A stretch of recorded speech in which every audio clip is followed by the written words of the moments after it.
4អាហារដែលវាទូចិត្តជាគេគឺអំពៅវាចូលចិត្តស៊ីអំពៅណាស់វាអាចស៊ីអាហារក្នុងមួយថ្ងៃប្រហែលមានដល់ទៅ270គីឡូក្រាមសត្វដំរីទាំងអស់មានក្រមុំវែងដែលគេហៅថាប្រមូលគេហៅថាប្រមោយសត្វឥតដូចជាសត្វមេអំបៅនិងសត្វចាប់ចូលចិត្តទៅទុំនៅលើនំសត្វដំរីណាដំរីអាចឈរ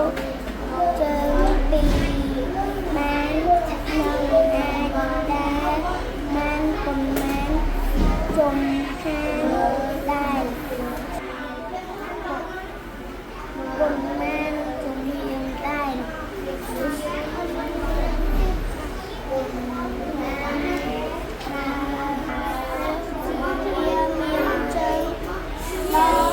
ធំក៏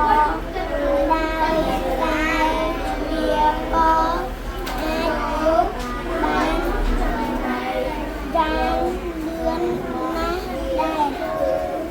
សត្វដំរីមិនអាចលោតបានទេតែ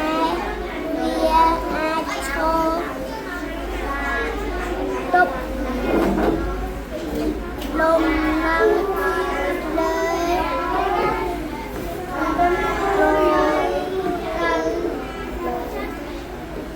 របស់កូនបានទប់លំនឹងលើ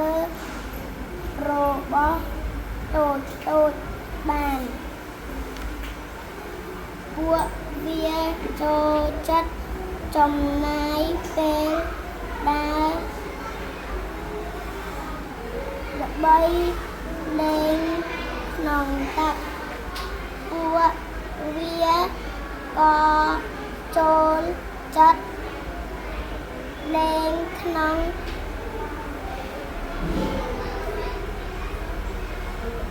ពួកណាស់ដែរវាអាចធ្វើ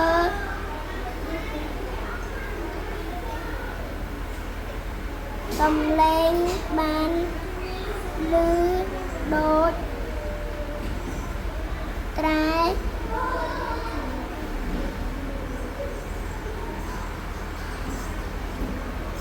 អញ្ចឹងដែលដំរី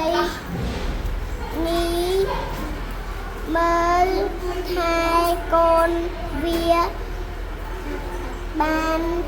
យ៉ាងល្អសត្វដំរីតែដើរ